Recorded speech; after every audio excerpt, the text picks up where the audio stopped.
Welcome to one more episode of Las Patronas. My name is Luz Corral, the credit expert. And my name is Alicia Mayoral, the real estate expert. And today I get to interview the one and only, my wife. Oh, yes, it's that episode. I forgot. It's that episode. We're going to talk about you. And we're going to talk about what you're all about. Don't worry, I'm not going to put you on blast today. Yes, not like last time. Not like last time. No revealing secrets. So let's get started. Obviously, I know you. We've been together for a very long time, but a lot of our audience and people out there don't know who you are. So can you please tell us, who is Alicia Mayoral? It's funny because it's impossible for me to, even when I come up with my bio for work, I always need a third person, to do it because that's a really deep question. Who am I? I guess I will start with, I am a 43-year-old Latina. I have 3 children. I'm married to my business partner, the credit expert, Luz. And I am someone who is daily evolving, still trying to figure out who I am and what I want in this life.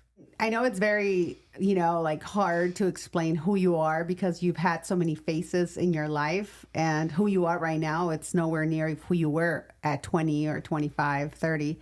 So tell us more about when you grew up. Where did you grow up? How many siblings did you have? At what point did you decide to be like, okay, I want to be my own boss. I want to be an entrepreneur. I want to go out there and kill it and make a lot of money. So when did I decide to be an entrepreneur? I decided to be an entrepreneur before it became sexy, and that was solely because I had no other choice. The first time that I had a daughter, so my first daughter, I pretty much had to figure out a way to be able to take care of her and make money at the same time because I didn't have the support of babysitting or daycare or able to afford daycare. So it was really hard for me to juggle school and having a toddler and being a single mom. So it just happened that the only way I was gonna, grow in life and be able to support my child was to be an entrepreneur. It's the only way. Like, it was not only so hard for me to wake up at 6 a.m. to get myself and her ready and leave the house. Actually, there was times we had to leave the house by 6:30 in the morning so that I can be at work by 8 just to drop her off. And sometimes she'd be the first little girl being dropped off. You grew up where? So I grew up all over the place, but until I was 8 in Venice, California. And I grew up in a very poor area of Venice, living in housing projects. So I have a total of 10 siblings. Damn. Or 11 siblings. Wait, hold on. It's 11 of us, so 10 siblings. Your dad was pretty busy. I mean, the reason why is because my mom and dad have children with other men and women. So technically, I am the only child from my mom and my dad. Okay. And I was raised with my older brother and my younger sister until I was about 8 years old. I can only imagine how hard it is to actually have a toddler or a baby and have to go to work and have to wake up early in the morning, get them ready, get yourself ready, make sure everything is taken care of for them to be comfortable wherever it is that you're going to drop them off. Mm-hmm. If you have somewhere to drop them off, right? Mm-hmm. So I know a little bit of a backup story of you when you had Lena and you work at a hotel. Tell us more about that. So like I said, I was juggling a lot of different things. Working at a hotel was one of them. My goal was to go to school and to be a psychologist. That's actually what I wanted to do. And technically I still am to a lot of my clients. I'm their therapist. And I'm the one that helps them pick apart their problems and helps them with their marriages sometimes and helps. I know. Yeah. So, and with their children and stuff. So I'm an unlicensed psychologist. But during the journey of me trying to juggle school, it was really hard to find a job that would allow you to have a flexible schedule. So one of the jobs that I had was working at a hotel, and I had my daughter, and my ex used to actually work at night. So sometimes I would have to work at night, and I would take my daughter to work, and my boss allowed me to there was this room that was really close to the reception area, and my daughter was only a year and some change. And I used to take her and keep her in the room watching TV and I'd be like at the receptionist desk and like where you check in and everything, and yeah, do a whole 8 hours with her there. And then they would have like every week they would have like different restaurants supply like a little happy hour and cocktail thing, and then I would like bring her out and she'd be like playing in the little lobby, and like everybody knew that like that was my daughter. And I'd just be like, just like sit there and chill. That's crazy. That's crazy because I never had any kids of my own, but I've always been that auntie that likes to pick up the kids here and there. Obviously not every day, but whenever, I mean, we had Jackson this weekend and it was hard. So imagine having someone every single day that you need to take care of. And then I couldn't even get my hair done with him because it was just a lot. You know what's crazy though? I didn't, and that's again the way that you grow up. I grew up with a single mom. And so my brother was like my dad. My brother was a person that taught me how to tie my shoelaces. He taught me how to ride a bike. He taught me how to do fractions. So it was very normal for me to take care of my younger siblings in that way. So when I had my daughter at 17, it never seemed stressful for me. Like, if anything, I treated her like she was my little sister. Like, I'd wake up and get her like matching outfits with me, and like I'd give her massages, and we'd have like spa day. I'm talking about a baby. Yeah. That was given to me pretty much. Yeah. You know, and I would play with her like she was like my doll, and I was alone with her like all day long pretty much. And I would go for walks with her in the park, and like I started teaching her how to swim when she was 8 months old, and she just everything because I had her all day long. So it never seemed to be overwhelming until I became a single mom and I had to figure out how I was going to provide for her. Then it was like, okay, how can I get a job where, you know, this is going to work for both of us? Because she was the one getting the shitty end of the stick. Is like, I would, like I said, in the morning, you know, take her to work, to daycare, and I'd go to work, and then I'd pick her up, and then I'd take her to second daycare, and then I'd go to school, and on the weekends I had to do homework. Or sometimes I also worked. I was doing like liquor sponsorship things, and that would be like in the evening. And so all day long she was just following my lead. Yeah, and it's so must have been super hard for you to have to go on a full-time job, and as it is, you don't really trust anyone. So for you to, as we know, you don't really trust no one. So who will take care of her when you weren't around? So one of the daycares that she had, I really liked it. It was at a church, and the cool thing I liked is they had like classroom style. So it was like a school, and there was a lot. I knew one of the ladies that actually worked there. I knew her since I was in high school because she used to help clean up our cafeteria. So that's one of the main reasons why I kind of trusted that. And it was a school setting, so it's like you can come and pick up and drop off your kids wherever. So that worked for a little while. And then a friend of mine would also take care of her, which her name's Susie. You know her. Of course. And again, still, like, I juggled that. And then my ex-mother-in-law would also watch her for me. Oh, and then at Chafee, they have daycare there too. So it's not that I liked it or I trusted them. It's just I had no option. Yeah. Mm-hmm. And that's why it's... Not that I didn't trust my friend and my mother-in-law. I was saying, like, not that I, trusted the people at daycare and stuff. Yeah. And it's so expensive nowadays, daycare. I mean, daycare, I feel like sometimes people work for daycare and daycare only, which is really messed up, because if I was in that situation, I think that if I'm married or if I'm with someone with the other parent, I feel like I would be more... If my salary is barely enough to cover daycare, I just stay home, and take care of my baby and make sure that I, homeschool them and do everything that I need to do. Do you think personally, I know that's a little out of the subject, but do you think that it's a better investment to do that if you're 100% involved with your kid, to stay home? Because we have, my cousin Karen, I do see the difference in her child and other kids that actually don't, have that opportunity. But do you think it's beneficial? Yeah, for sure. If I had the choice to have stayed home with my children, I would have. Unfortunately, I never had that choice. I had to go to work. Yeah. So that's when Lena was little. Then you actually got married, and you got married for the second time, and then you had Julian. Yeah. And how was that? How was that different from having Elena when she was little?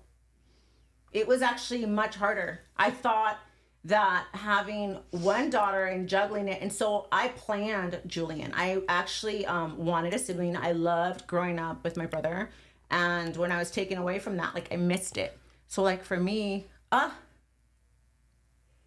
don't know, I'm getting emotional. It's okay. So like I really, really wanted a family for Elena. So like that was like the biggest thing for me.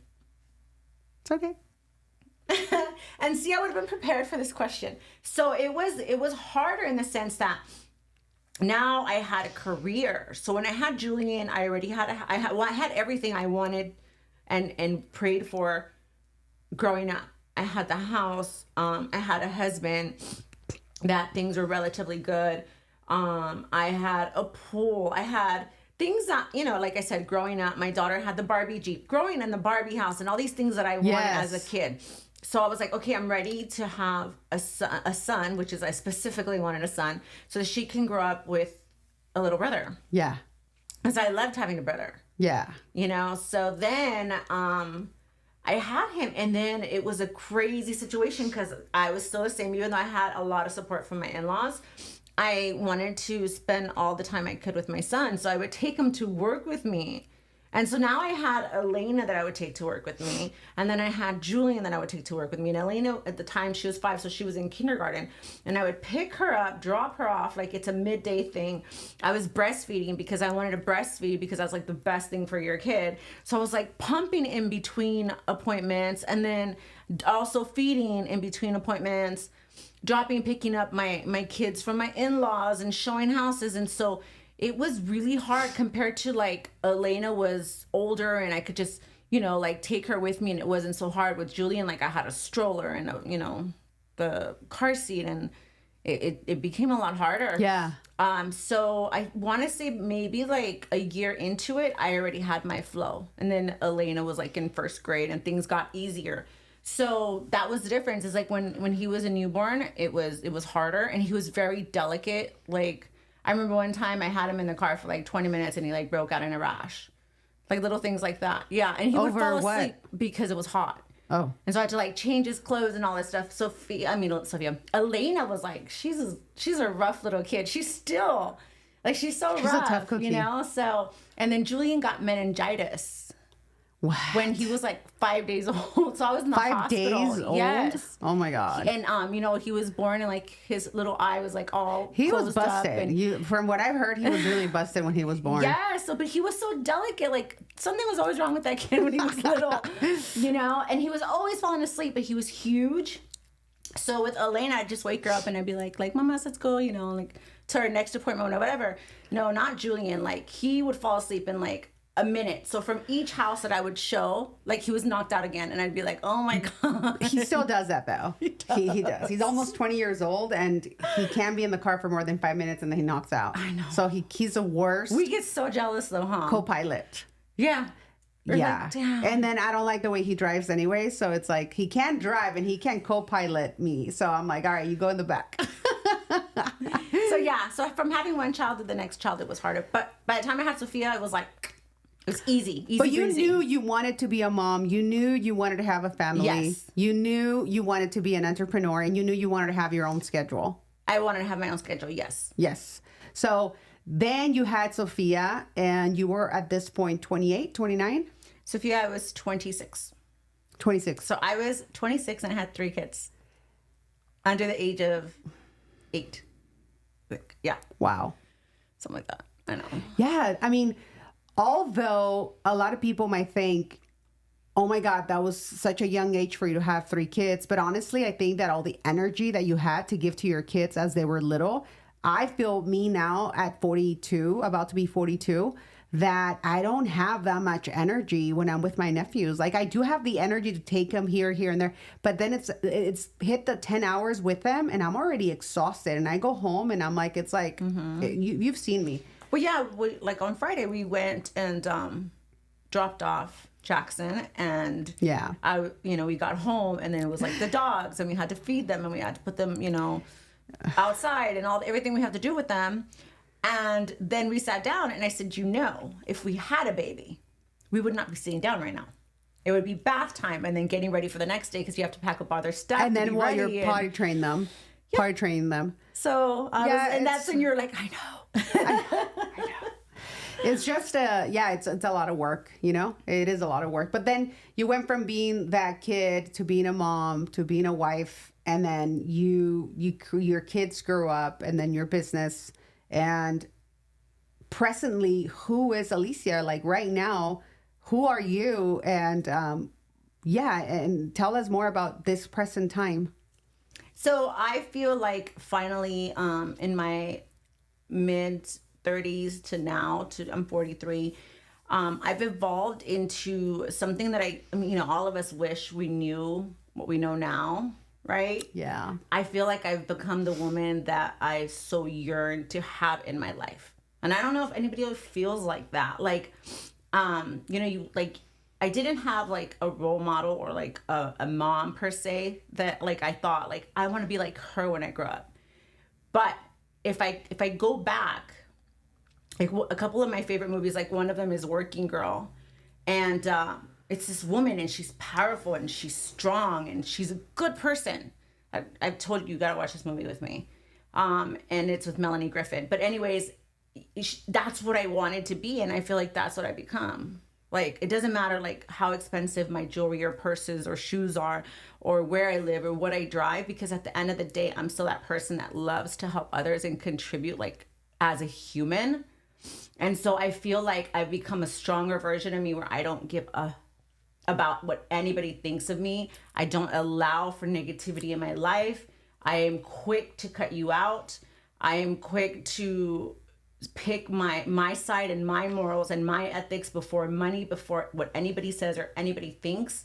And you know, that's something I always crave to be. And it's taken a lot, you know, of heartache and pain and loss. And I love it. Like, once I determine that this is how I feel about life and these are the things that I want to do and how I want to contribute, you know, you get to a place in your life where you find peace and you're like, I don't, you know, it doesn't matter who this person is in my life. Like, this is who I am and I'm okay with that. You know, you're my wife. Obviously, I know you very, very well. And you're a very tough cookie. Like, I thought I met ladies or women out there that were tough cookies, but you are like, quítate que te voy. You know, it's, you're very strong. I admire you for so many reasons. I mean, you're to top. Before being a boss babe and before being a chingona, you're the most amazing mother I've ever met in my whole life. I thought I knew the best moms out there, but then I met you and I'm with you and I see you on a daily basis how you are with the kids. And they're so lucky to have you because, yes, you're very demanding and you're very strong, but you're very forward and you don't have any filter. And I love that because a lot of us, especially me, I grew up in a family that we don't talk about shit. We don't talk about the problems. We don't talk about anything. If you do that, then that's okay. The kids are so normalized, everything around them. You know, nothing really surprises them. You know, you can talk to them about absolutely anything and everything. They feel comfortable in their own bodies. They're not ashamed to share with us things that I would never share with my parents, you know? And that's admirable because they will never, I mean, I would never be like that with my parents. I will feel judged. I will feel like I'm going to get in trouble. And you have that relationship with your kids that if there is one thing in this world that you can feel proud of, it's you as a mom. And no one taught you how to be that mom that you are. You taught yourself because you never had that, you know, in your life. So be very proud of yourself because the woman who you are right now is just the best version of yourself, you know? Thank you. And you are. And I know the kids do agree with me and people that are very close to us, people that have allowed themselves to get to know you, see that part of you. And they text you and they tell you those things. Nicole, Karen, Mayela. Why? Because they've allowed themselves to get to know you. Because from the outside looking in, if they don't know you, they might think you're stuck up and you're in a bad mood or you're a bad mood or you're, you know, or you have a fuchi face. But in reality, you're nothing to do with that. You know, you're so loving and so caring and so, you know, like everybody else comes before, you know, and in a good way, not like you put yourself last because you don't, but in a very good way. So be very proud of who you are. And I can't already see who you're going to be in the next 5 to 10 years because it's Well, thank you. amazing. Thank you. I really appreciate that. Yeah. I love you. I love you more. All right. And then how do you see Alicia Mayoral in the next 10 years? And I'm going to say 10 years, not 5 years, because time flies. And I know we have Right. so many plans. What are your plans and where do you see yourself in the next 10 years? So I'm going to be retired by the time I'm 50. Okay. I thought about 48, but because my favorite number is 8. But 50 I think sounds good to me because I feel like at 48 I'm going to feel just too young to be like, I'm retired. I think maybe I'll just work like 25% of my day rather than 100. You know? I can see that. So that's number one. I also see myself owning a compound with the kids. Yes. So, and I don't see it being here in the U.S. I think it's going to be either Italy or Mexico. I love that. I love that too. And then also just, you know, continue to be able to give back. So, you know, I have the vision of me owning a virtual center that offers free daycare. Yes. So I want to put that together because I do feel that there are so many people that grew up the way that I grew up that don't have the resources like I didn't. And if I would have just been given an opportunity, I could have been somewhere, which I was given a lot of opportunities, but like more of an opportunity and more help and more support, like where it comes to like mental health, medical, transportation, you know, daycare, snacks, basic needs, basic water, needs. diapers, wipes, things that you don't necessarily have to be on welfare, but something that as a community, as a whole, we can all contribute because if it wasn't for like welfare, I wouldn't have eaten growing up. Like we were on Section A and we were on food stamps, you know? So like the more resources we give those of need, the more they can contribute to our society in the future.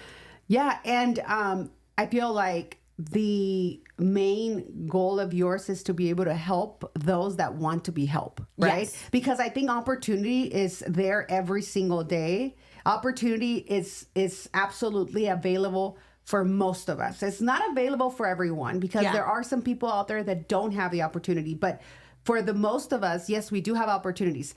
But sometimes we're too lazy or too comfortable with where we're at and we don't go out there and get it. So that call center is going to be for women that, hey, I want to work. I don't want things for free. I don't want just to watch TV and watch, you know, soap whatever shows. And then, you know, not soap what's it called? Soap operas. Soap operas. And you know, just collect a paycheck. Yeah. You want women to go out there, put themselves out there, become a better version of themselves.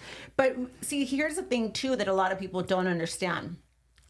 When you are torn down over and over again, like I'm talking about since you're a kid, right? You don't know that it's possible to like become something more than what you are. So that's why I say mental health. I want to offer support, emotional support, because I didn't know that I could be where I'm at until I kept going and going. If I had seen this version of me when I was 20 or when I was 15, like, you know, this story, I had got an ROP job and they hired me to work at a bank. Yeah. For Bank of America when I was 16. That's super young. And then I worked for Prividian Financial when I was 18 and I didn't even have a high school diploma yet. Yeah. And that, like, they required that. Like, it was no ands, ifs, or but. And I went through like 8 interviews to get it. I never thought it was possible. But that's what I mean. Like, if you were able to help someone like mentally and emotionally and be their support, then things start to become realistic and achievable. Yes. So you can't really just give people opportunities and be like, well, you didn't want to take it, because it's so hard to just begin with believing in yourself. Yeah. Believing that you can. So for a lot of people, it's easier to say like, I'll just stay home, or I just won't do it, or I just won't try, because their whole life they have been shown that they are not worthy. Yeah. So you just have to start with that and like really like narrow that down. Like, why do you think you're not worthy? Some people, they can't spell, they can't read, they can't write, they can't even hold a conversation because they've been so abused. So it's really like taking it down and breaking it down to like, what is the problem? Some people are addicts. I mean, there's some people that just don't want to do it. Yeah. But for the most part, there's a reason why. Of course. And actually having women that have gone through the same things and have been in their shoes and can relate to them. It's so easy for other people that have never been through that and have always had everything, you know, in life to actually become, you know, mentors and become public speakers and do this and do if they never walked on those shoes, if they never walked the walk, you know? So yeah, I think it's amazing. I think it's a great idea. I think you're definitely going to do that and you're going to make it happen. And we are. Obviously I'm going to be here to support. And then maybe we can open my dog shelter right next to the workspace. That would be awesome. But yes, well, we have some more comments here. It says right here, hola, Ruby says hola. She didn't sugarcoat it. Love it. She said, you're a tough cookie. Liz, yes, she's very admirable. Thank you. Thank you for all the comments. Yes, she is. And I'm not just saying the things that I say because you're my wife and because I love you, but And because you don't want to fight. and because I don't want to fight. But no, it's because I really, and you know, I tell you this a lot, and I tell it from the bottom of my heart. Nothing is ever going to change that, and don't ever change that for anyone, because that's what makes you you, and that's what's going to take you to bigger places. Hopefully the kids grow up to be extremely successful. Oh no, they will. And, you know, very wealthy, so they can really treat you the way you deserve to be treated. You know? So that's definitely going to happen. All right. Well, is there anything else you want to share with us, or is that enough for today? I mean, are those all the questions you have for me? That is all the questions. We went back to your childhood, and then when you had your kids, and now who you are now and what you want to do in the next 10 years. Do you see yourself living here? I know you mentioned about Italy or Mexico, but what's coming up next? I know that, you know, we're thinking about moving. Yeah. So I'm going to take a year off. Well, we're going to take a year off. I'm hoping that you're going to take it with me. We'll see. Year off. But next year when Sophia graduates, I'm still going to, obviously I'm going to be president of NAREP. So I'm still going, I made a commitment to that. So I'm still going to fly back and forth for that. And we have multiple businesses here that I will be coming out for here and there. But for the most part, I just want to find myself. I want to learn how to play the piano, and I want to learn how to speak Italian. And that's my goal for next year, for the end of next year. I can't wait. I think that's going to be so much fun for all of us. And, you know, even though we're not going to be in the same country, I think the kids are going to be coming in like they always do. I think the further they move, the more they visit. It's hilarious, but it's true. Thank you so much for sharing with us. I know I got a little, maybe too personal, but you know, I think that's the rule here. We're not going to sugarcoat anything. We told them from the get-go. For those of you that don't follow us or haven't subscribed to our YouTube channel, please do so. It's called Las Patronas. Is also on our link trees, right? On our Instagrams. If you go there, follow us, subscribe, and you're going to see a lot of things. And we're going to have guests coming over. Yeah, let us know what you guys want to know, because the only reason why we started doing this podcast is because of people that we've worked with.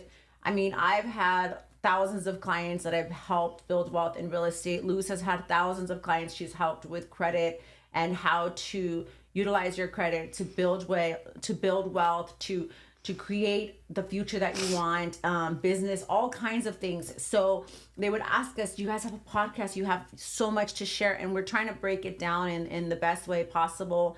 So if there's something that you want to know, like ask and we will put it together for you. Yes. And Ruby123Q says, I absolutely love seeing your videos. You're such an inspiration. Oh, thank you, Ruby. Thank you.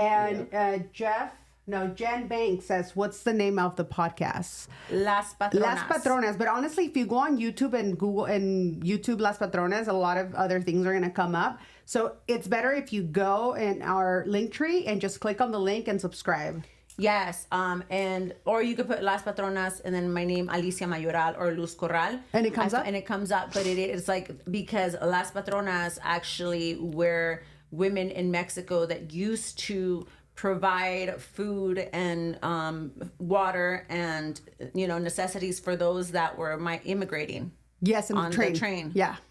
And they would like Throw it food across and throw everything. And so you'll see a lot of that background before you see us, which I love it because we stand for that. That's literally what we stand for. Yes. So we're okay with that. But it'll be easier if you go on to our link in our bio. Awesome. Thank you. So, yes, we're going to cut it off here. Thank you so much. And can't wait to do our next podcast. Maybe we'll do it from Mexico. I don't know. Oh, really? Which we should. Hey, we're going to have an amazing view. It says, awesome. Thank you, Alicia. Sorry, side note. Are you still doing credit repair? I don't do the credit repair. Luz Corral does the credit repair. Yes.